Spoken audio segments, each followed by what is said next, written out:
Good morning, everyone. We're just going to give it a moment for folks to join us, and then we will get started with today's webinar.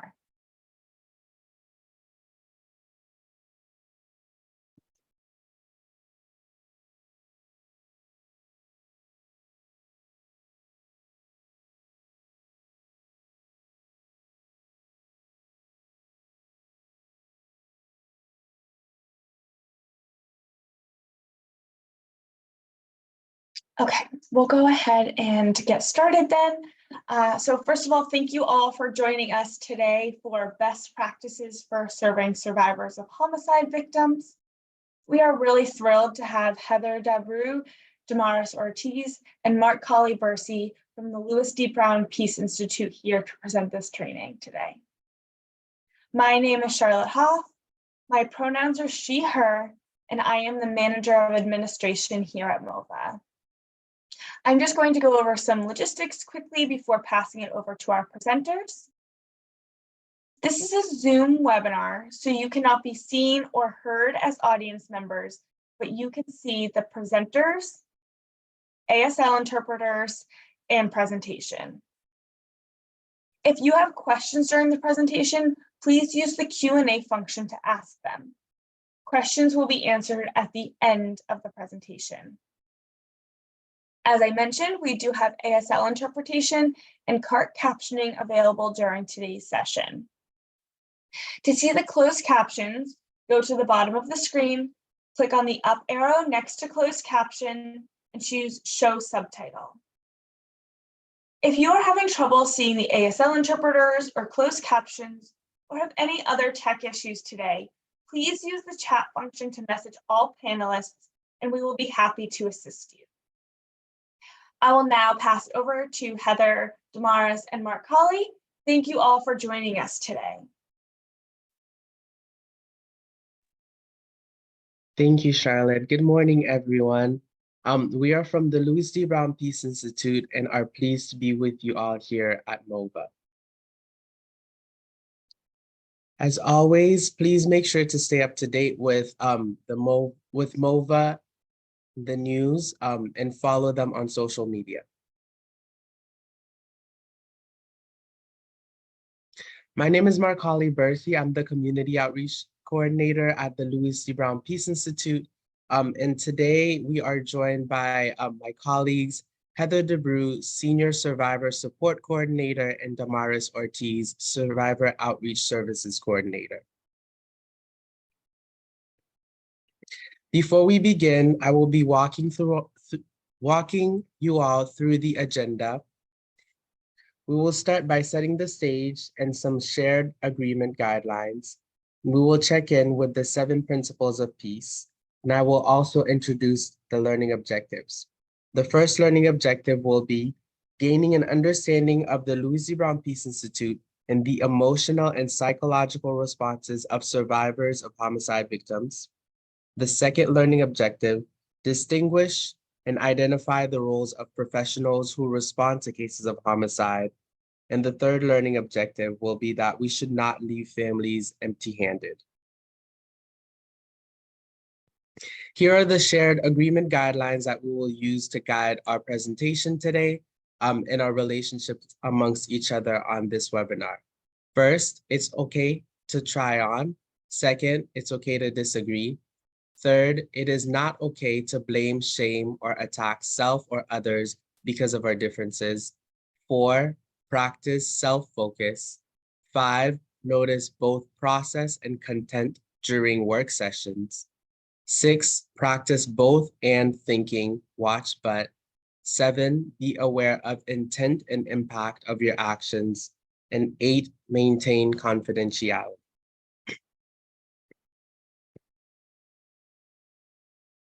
We will be grounding ourselves in this space using the 7 principles of peace.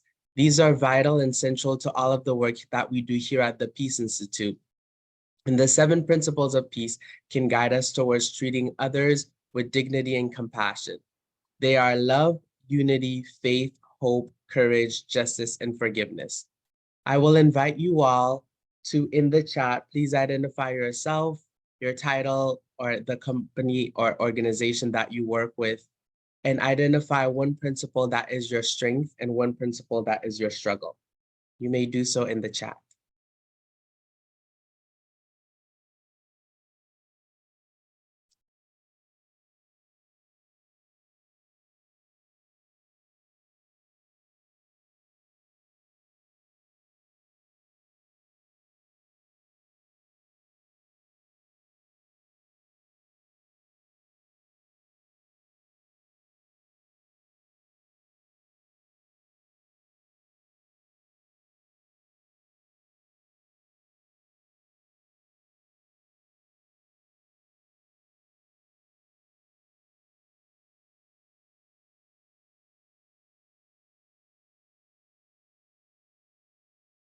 Thank you all. You could keep the responses coming.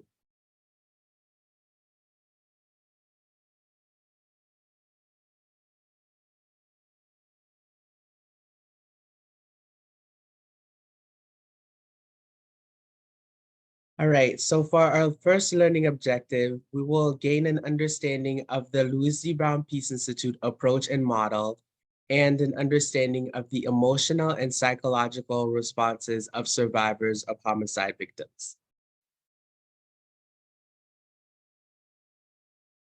Before we do so, I will give some context and background about the Louis D. Brown Peace Institute and about who Louis was.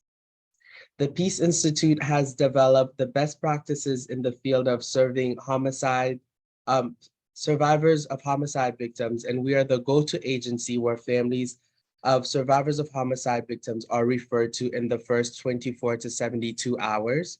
We connect with various partners, institutions, and agencies in an effort to give wraparound support to our survivors.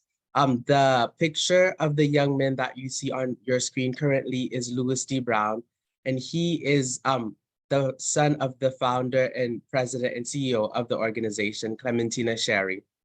And he maintained that if true peace is to happen, it would be up to his generation, regardless of the side of the street that they came from.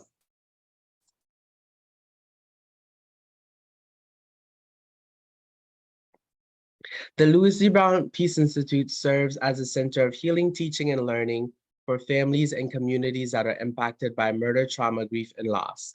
Our vision is to create and sustain an environment where families can live in peace and where all people are valued.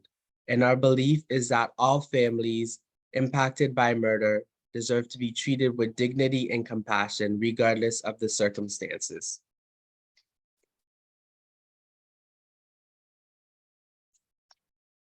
And I will pass it over to my colleague, Heather Dabreu, who will go over our approach and model. Thank you, MC. Good morning, everyone.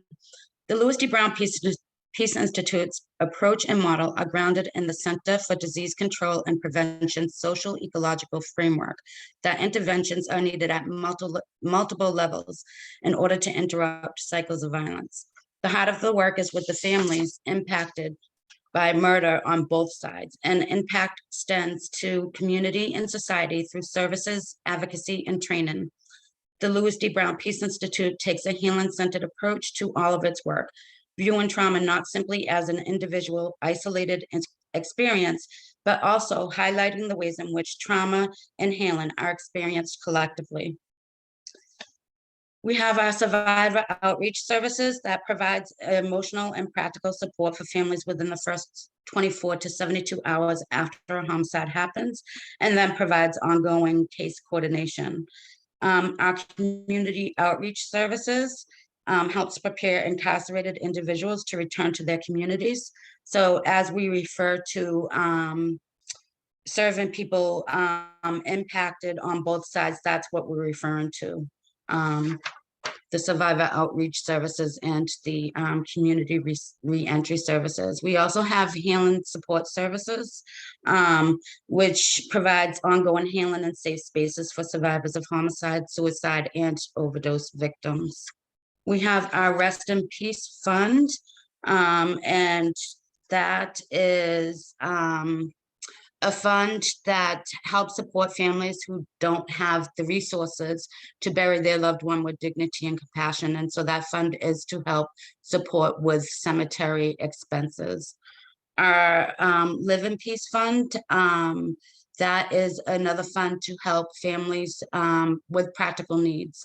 So if a family needs something like they need help with utilities or just anything that could be a practical support, we have a fund for that so that we can help support with that so families can really have that focus on their healing journey. Generation Peace, that is our children, our next generation that we are doing work with through arts and education and some other things. Peace Play in Urban Settings. Peace Play in Urban Settings was adopted from Santray World Play, and it is a healing modality for individuals, families, and community. And then for our community bucket here, we have Survivors Network. So the Survivors of Homicide Network was established so that family members of murder victims can work in unity to inform, influence, and impact public policy and society's response to homicide. Our Providers Network is a professional network of diverse providers working with families and individuals impacted by murder, trauma, grief, and loss. Policy and legislation. The Louis D. Brown Peace Institute is committed to informing, influencing, and impacting public policy that transforms society's response to homicide and fosters environments where all families can live in peace. Mother's Day Walk for Peace. This is a beloved Boston tradition honoring the lives of the loved ones who have been murdered. It is our largest fundraising event to grow and sustain our services, advocacy, and training. The Memorial Button Project, a painful yet beautiful display honoring the lives of our homicide victims. And I believe in the next slide, there'll be a picture of this. And so just, you know, keeping in mind that the names on this are real, the faces are real, the memories are real, and the pain is very real.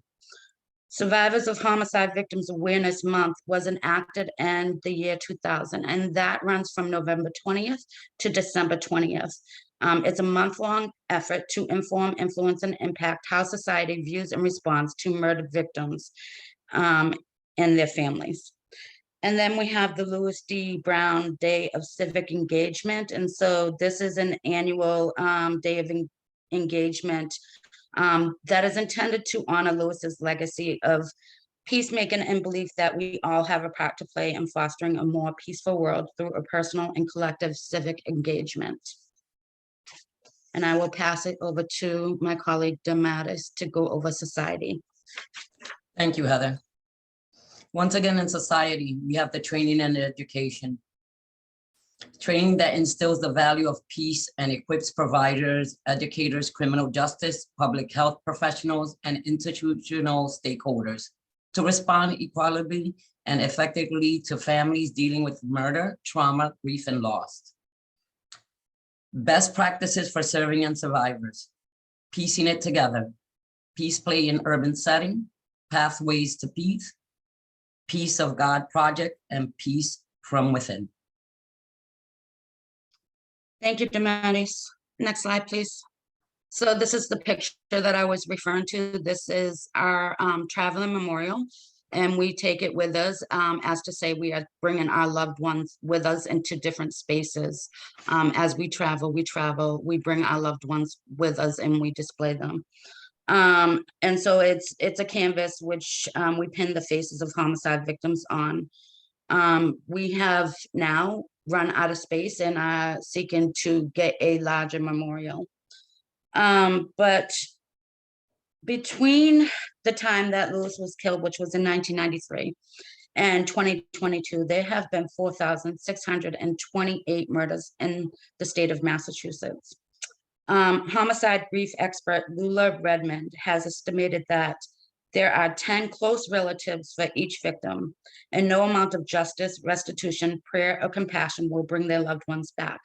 So this means that between 1993 and 2022, There are more than 46,280 survivors like Lewis's family. These numbers do not include extended families, friends, neighbors, classmates, and coworkers who are also grieving and traumatized. Even if homicide rates go down, the number of survivors of homicide victims continues to grow. Next slide, please.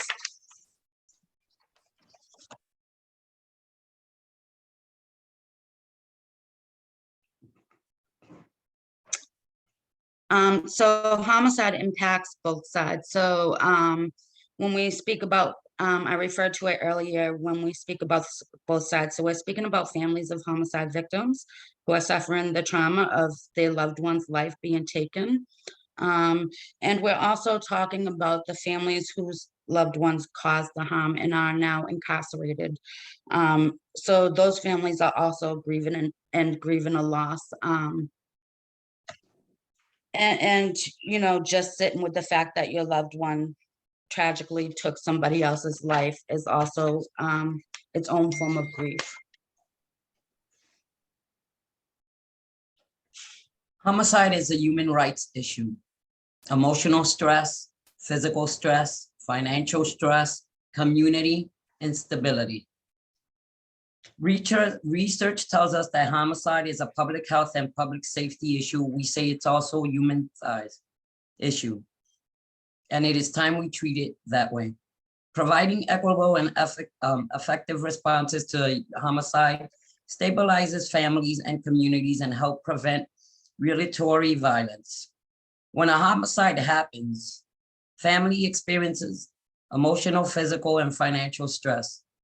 If we don't address the stress in an immediate aftermath for their loved one's murder, the crisis and chaos the families experience can spread to their neighbors and the entire community.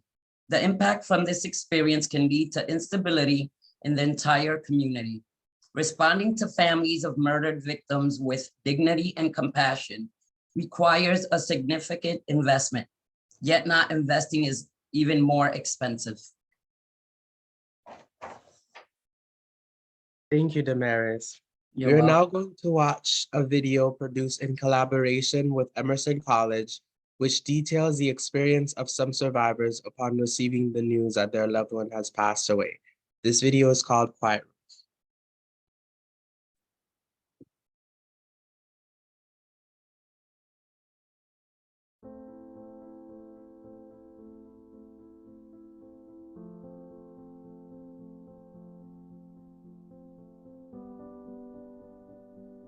So the doctor and the nurse came out and they said, Miss Taylor, you need to go to this room. And my son said, if you go in that room, I need to hold your hand.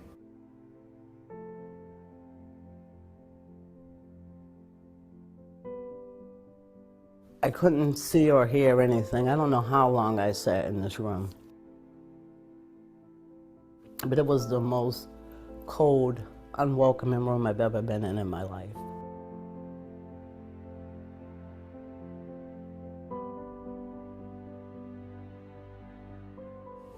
The room is a reflection of how void of what people know.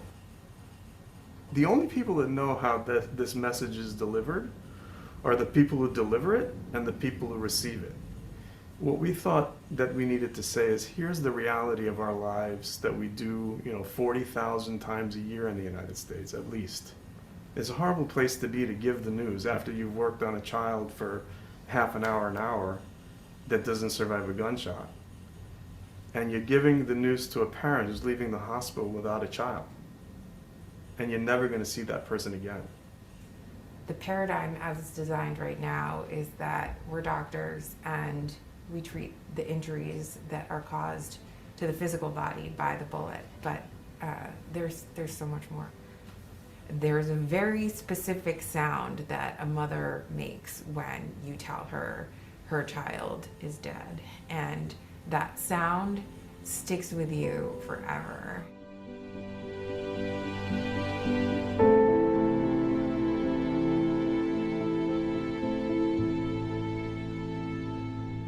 I keep myself busy and fighting because of my son, Daniel Taylor.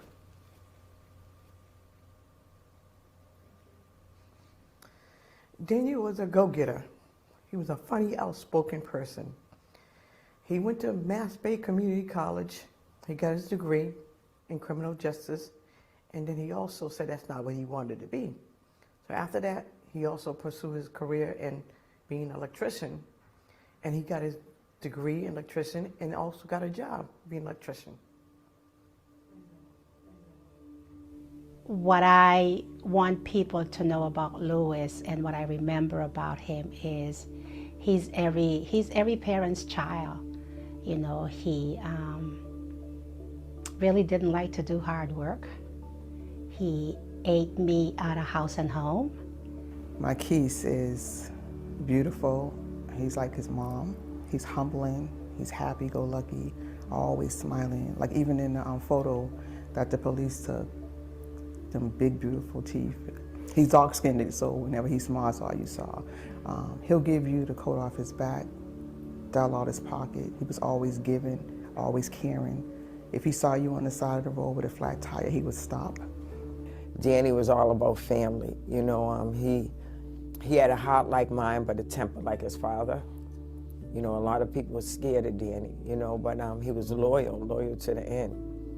And he has a dry sense of humor. He was always, you know, he just did the silliest stuff, and he loved to draw, you know, loved family. And his daughter, his only daughter, Denasia, was born, you know, I just had a promising future. My son loved kids. He didn't get a chance to have any children. He did all kinds of stuff for the kids in the neighborhood. He loved basketball, he loved music, and he loved food. When he got out of jail, he went to Bunker Hill to apply to become do culinary arts, become a chef. Didn't get far because of the situation. At the same time, Louis also had huge dreams. You know, he wanted to be the first Black president of the United States. He didn't just have dreams, he wrote that down in a project when he was in the 8th grade at the King's School. And Louis also was concerned about the ongoing violence and how they portrayed young Black teenagers when violence happened.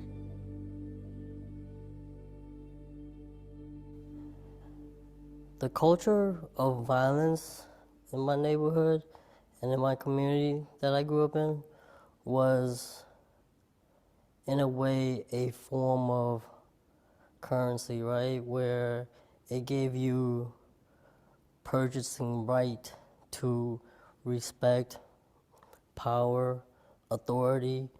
Men and boys from my community that I've watched grow up, they wanted to be doctors, they wanted to be basketball players, they wanted to be all kind of things, but because of the environment, you know, they just went a different path.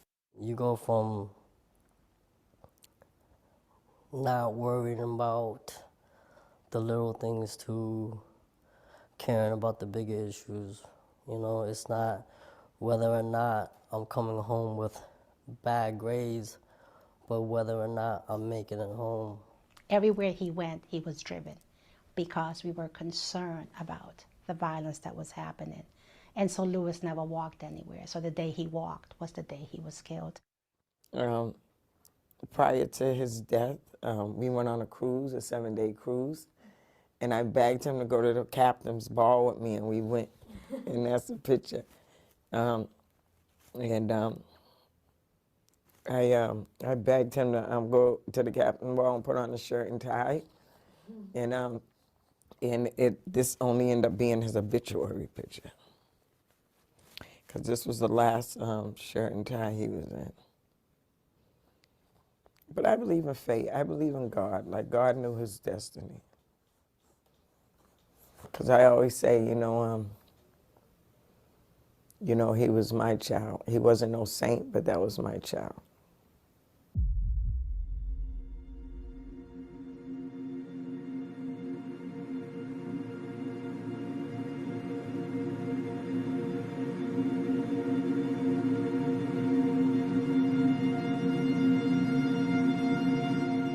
The day I was notified about my son's death was on a Tuesday. I actually was at work. I got a phone call stating that something happened to Bo, which is my son, for me to go to Boston Medical Center. So we shot to the hospital, and some of the people that were at the hospital, we're at the scene, came to the hospital and said, hey, that didn't happen like that. You know, a nurse tried to approach Colin and said that, a couple more minutes he would have been resuscitated, Bo. And that was a lie, because Bo had died at the scene. I had to, number one, be told that my son's life was taken. I had to go to the morgue, not one morgue, but 2 morgues to view my son's body. It was packed with people, everybody trying to find out who's their loved one. And I remember going in and they said to me, which one is yours? How do you ask a mother who was just told her son is dead and all you can say, which one is mine? So he showed us a picture to identify to make sure it was my son. And I said, yes, that's my son, but could I have a picture? A copy of that picture? He said, no, you can't. I'm like, I can't have a copy of this picture? He said, no, nobody gets a copy of a picture of this child or loved one in the morgue. That's their records. You're not just dealing with the loss of your child, you're dealing with how people treat you. Like when my son's life was taken, they tried to say he was a gangbanger, he was this, he was that. There were no resources whatsoever for me or my family to navigate this journey. I was not offered a victim advocate. I wasn't offered any funds to bury my child. It was more so, I felt like I was a criminal the way they were treating me. So my daughter works in the medical field, so she got arrangement for me to go see my child. But the only way I could see my child was I had to be handcuffed to see him. So Becca came back and she said, Mom, the only way you can see Daniel, you have to be handcuffed. I said, okay, gotta see my baby. Didn't matter.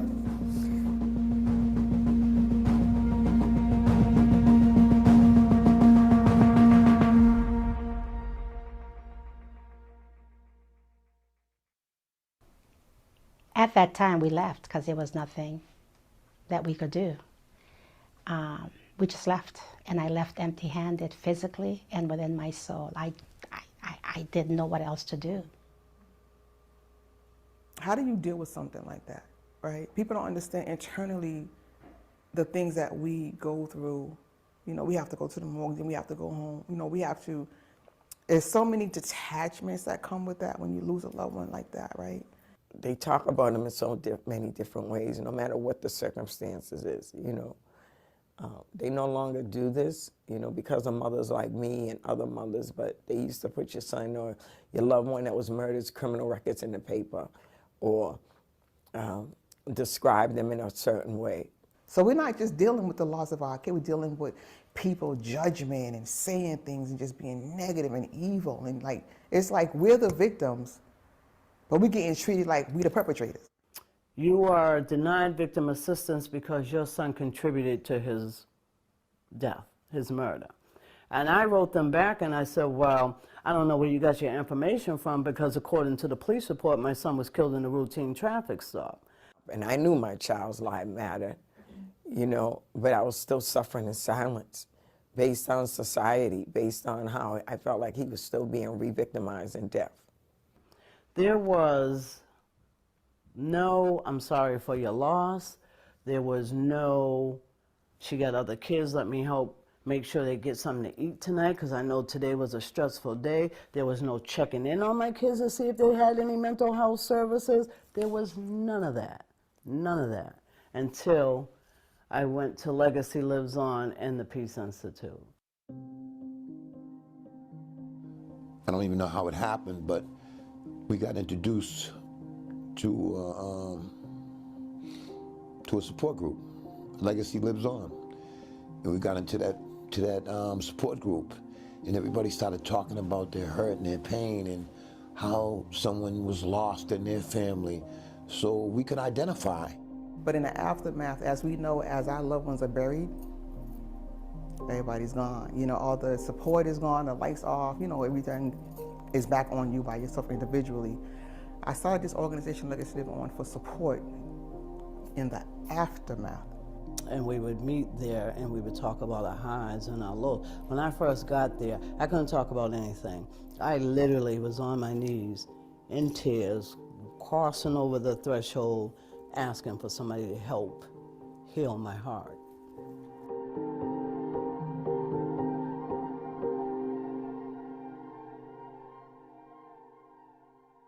We all have what's within us, the innate ability. We all have what it is that we need to heal internally. We just need a safe and neutral space for that to happen without judgment. And that's what Santre Wordplay did for me. This modality is something that has helped me when I've had no words to say, what am I feeling? How am I feeling? What is going on? It was culturally and spiritually relevant to me. Talking to a therapist didn't work for me because they didn't look like me. So it's made up of everything that's in the world, everything that's possible, everything that could be in the world. People will donate. People will donate images or miniatures. We don't call them toys. That's one thing I've learned. We don't call them toys, they're miniatures. We broke them down in different categories: death and grieving, peace and war, religious, spirituality, superheroes, supervillains, dwellings, houses, fences, bridges, transportation. Again, everything that is in the world. And it's not about having a perfect world. And so when people come in, a lot of times, it's not always about talking. You can feel when something is on somebody's heart, when something is heavy. And the invitation is, see what's calling you. Put it in the sand and leave it there.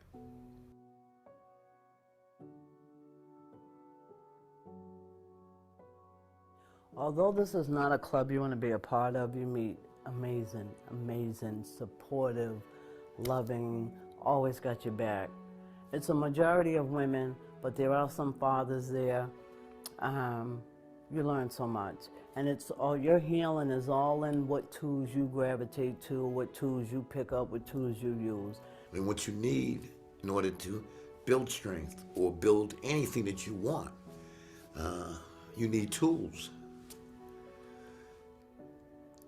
You need a box to carry you.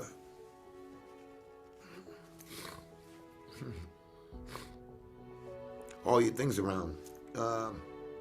Your hammers, your wrenches, you know, your courage, you know, your hope, your dreams. I started to get better. I started to like Danny was walking with me. Like, I didn't even know where I was getting strength. I was saying things and I was doing all these presentations in the city and not knowing, but I know it was him walking with me. I know he gave me the strength. People see us in like, for someone who just had a loss and they come into legacy and they see us and they be like, wow, like y'all lost kids. We have moms who lost 2 children, you know. But if they didn't tell you, you would never know. I want courage so I can be able to say things about my child without breaking down, and have courage to fight for him. That the cause I'm not fighting for myself. I just need courage for that. Like, I'm gonna tell you my story before someone else tries to tell it. Does that make sense? And when you tell it, you heal, right? When you tell it and it's authentic and it's truth, you heal. So the transformation is, how do we look at people as human beings? And how do we make sure the resources are there so that they don't have to pick up that gun? You know the sad thing about it? I had compassion for the young man who took my son's life. As they would say, the person of interest. And I believe in second chances. You know, unfortunately, you know, this young man has killed again and again. And at some point, I just believe you need to sit still.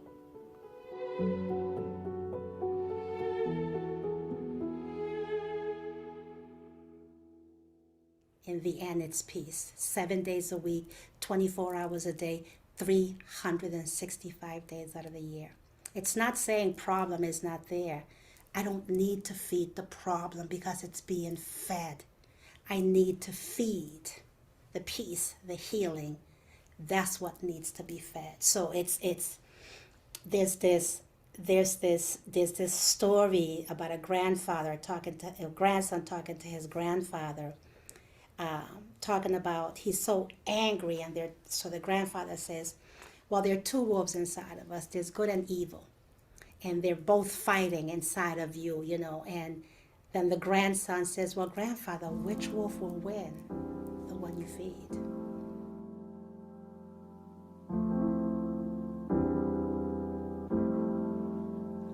Peace. I heard a rapper say that I don't want no problems. I actually think they're right, cause I don't like the drama. Some will call it an oasis, others say nirvana. Either way, my soul is heavy and I'm trying to find it. Yeah. Cause nobody wanna be civil, but it seems like civil war can happen any minute. People in desperation when they get pushed to the limit. Jesus said he bring peace, but the peace he talking is different. Yeah. Cause we all looking for peace and quiet.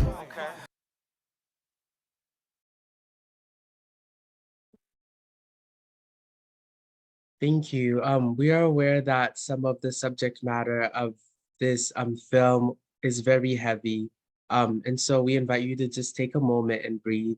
And we are also making space for if there was anything that came up that you wanted to share, any reflections, you may write them in the chat.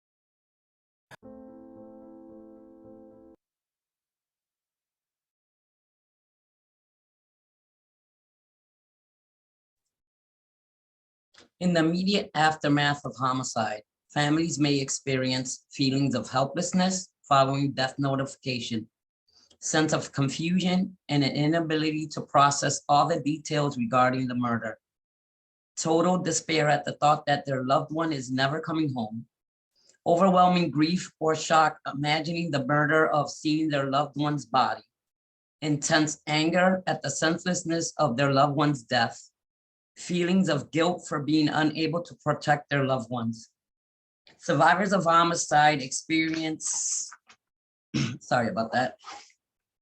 Survivors of homicide experience some post-traumatic stress, PTSD, when a homicide happens. Be mindful that the language isn't readily accessible during the aftermath of a homicide, and survivors may be regretful of their initial response.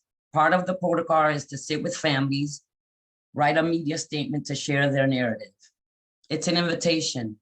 If you guys can share some of the feelings in the chat that are not listed in the list.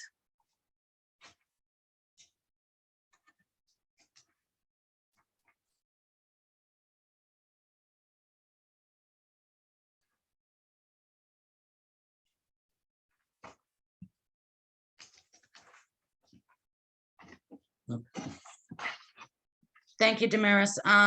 So emotional needs, there are some emotional needs that survivors of homicide have.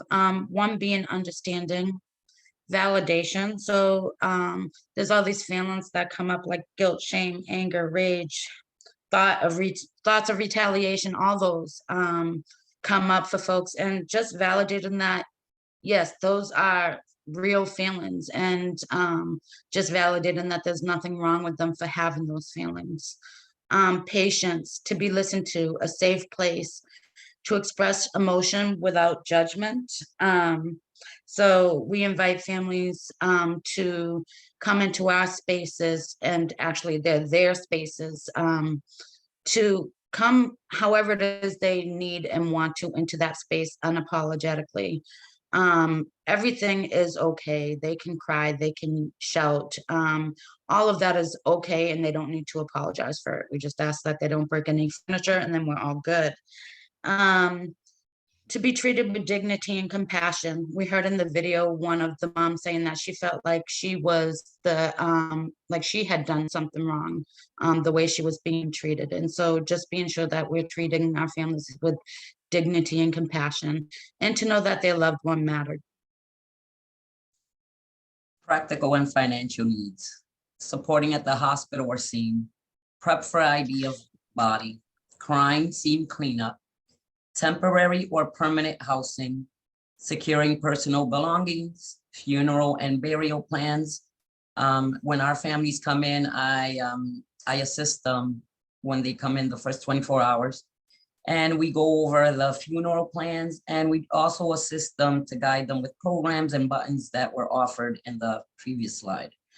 Securing personal belongings, paying for the funeral and burial expenses, travel arrangements, and managing multiple agencies.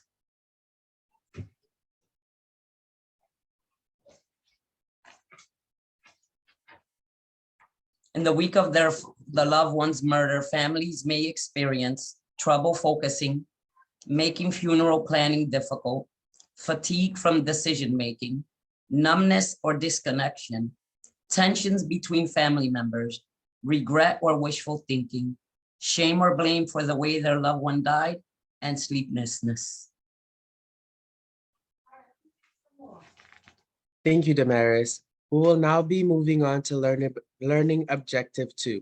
Distinguish and identify the roles of professionals who respond to cases of homicide. This is a chronological timeline we can use to make sure each and every family receives effective and equitable homicide response services, from the first 24 to 72 hours to ongoing grieving and healing. Take some time to read through the different examples on the screen. We have emergency medical workers, hospital chaplains, victims specialists in the first death notification bucket. Under the funeral pillar, we have funeral directors, hospital chaplains, community clergy, city trauma response workers, apologies.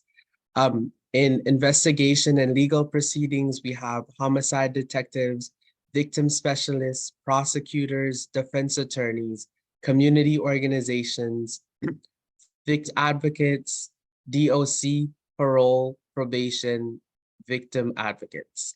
And we also have in the last pillar, community organizations, bereavement counselors, community clergy, youth counselors, primary care physicians, mental health providers, youth workers, social workers, and other counselors.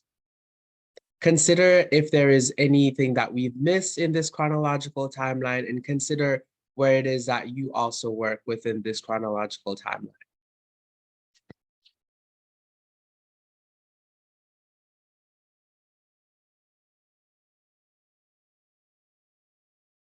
This is a blank chronological timeline.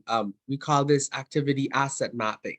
So as the invitation was in the previous slide, please take some time to consider in which of these different pillars do you and your organization come in with in regards to your work with survivors and clients.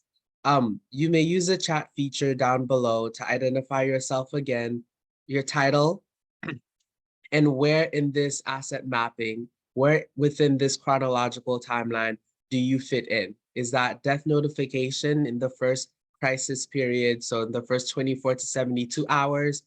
Are you working with families and survivors during the funeral preparations? Are you working with them during the investigation and legal proceedings, or are you in the last bucket where you're helping them when families and survivors are ready to take that next step in their healing journey? So please take some time and use the chat feature to just identify yourself and how you work with your clients and survivors.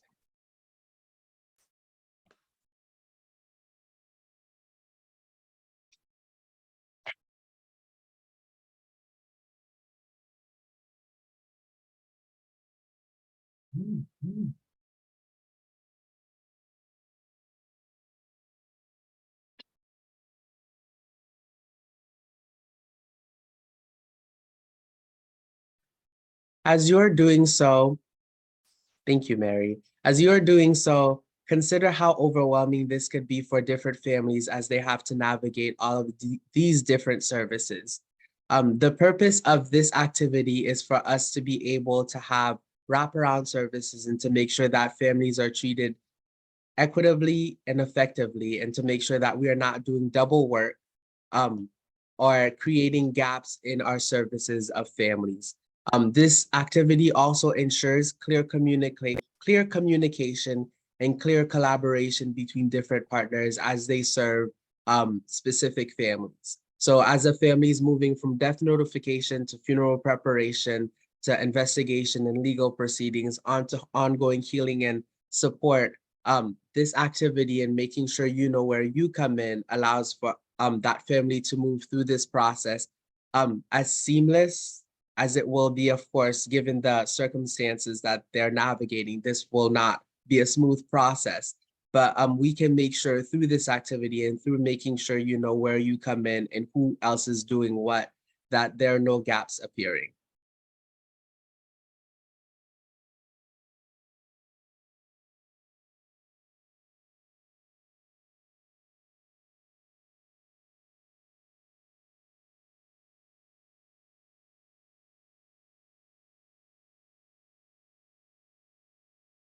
You can continue placing your titles and work in the chat, and I will pass it back over to my colleague Heather so she can talk about the equitable and effective homicide response standards. Heather? Yes, thank you, MarcCawley. So there are many roles and responsibilities to a coordinated and compassionate response after a homicide happens that starts with the death notifications. With all of this, we want to share with you some standards that we have come up with from the 2010 listening hearing held by the Boston City Council to an effective and equitable response. So one being survivor-centered. A survivor-centered approach means that the survivor's rights, needs, and interests are prioritized above any and all other considerations. Culturally competent, we need to be mindful that different cultures and religions have different timelines and ways of doing things after the loss of a loved one. Practical, meaning having tangible acts of supports that meet the needs of the survivors. Consistent, being ongoing. Collaborative, working with other providers to maximize resources and services. Communicative, we want to make sure that the lines of communication are open and are fluent, and transparent. Transparency builds trust needed for authentic connections and genuine relationships.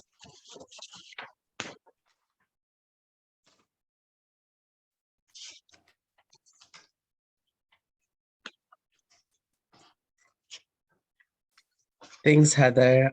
We are now moving on to objective 3, don't leave families empty-handed. Back in 1993, there were neither resources nor coordinated response to families of murdered victims, especially in urban settings. So the Louis D. Brown Peace Institute created the Survivor, Burial, and Resource Guide that was developed to equip and empower families to manage the crisis and chaos after the murder.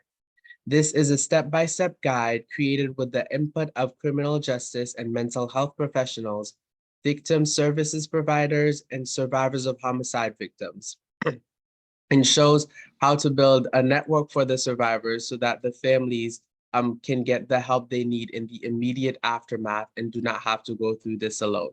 It is divided in 3 sections: getting started, writing samples, and resources for caring and healing. And Damaris will expand upon these. Survivors of don't leave families empty-handed. Survivors of homicide victims needed. When our families walk into our doors, they come distraught. I make sure, and my colleagues make sure, that they are well seated. They have the confidentiality that they need. And also we go over the information about their rights. We always make it about them because it is about them. As they walk in the door, this is the first thing that I say: this is your time So we got to give them the time to grieve, to cry, to scream, to laugh, and then we pull them back and assist them with the guide to get through the funeral and burial process, the victim compensation application, and they're always heard because they need to be heard.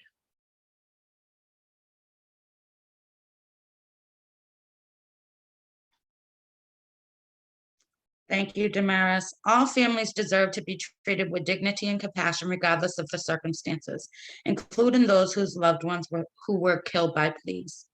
This is an integral principle that transcends across cultural boundaries and societal norms.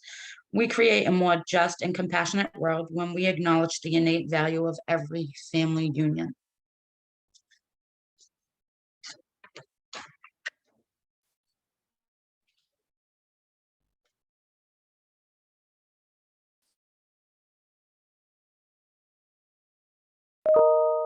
Embracing our shared responsibilities. Violence is not the problem of one neighborhood or group, and the response and solutions are not the responsibility of one sector of the community or of one agency, professional group, or businesses.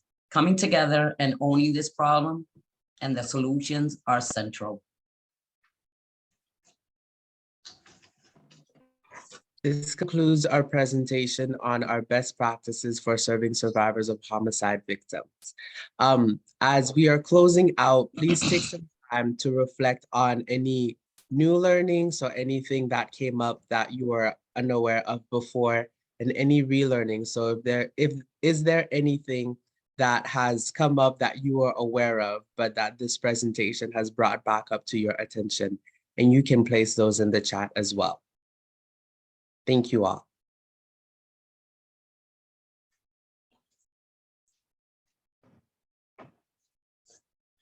We will also open it up for Q&A. So if there are any questions, any comments, you can feel free to use the Q&A feature as well, so that our panelists can better view the question.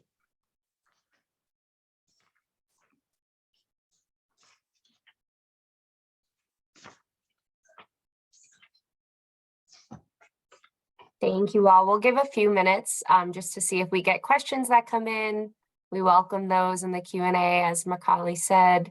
But I do want to jump in and just while we're waiting for those questions to roll in, thank our presenters for today. Heather, Damaris, MarcCawley, thank you so much for being with us and for sharing your expertise. It's always a great opportunity during Victim Rights Month to hear from the Louis D. Brown Peace Institute. And we're really grateful to have had you all with us today. So we really appreciate you and just wanted to thank you. And I wanted to let our audience know that Charlotte will be sharing with everyone following today's session some more information. We'll include information about the Louis D. Brown Peace Institute. So if folks have further questions beyond the few minutes we're holding now, they can reach out to you all directly in that way. And I also know that Amanda will be dropping some closing remarks in the chat that just include a feedback link if folks want to provide some feedback, along with some additional resources.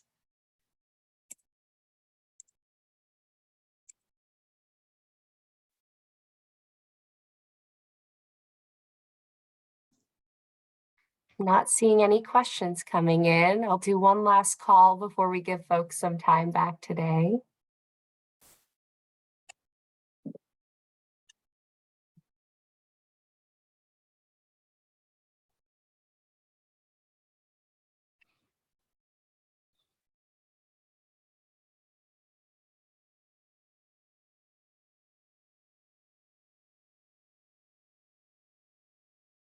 All right, well, we encourage folks to reach out if you do have questions beyond today's session. Reach out to us. We can relay it over to our presenters, or feel free to connect with the Louis D. Brown Peace Institute directly. Thank you again to Heather, Damaris, and MarcCawley for being with us today. We really appreciate it. Have a great day, everyone. Thank you. Thank you. Thank you, thank you, thank you.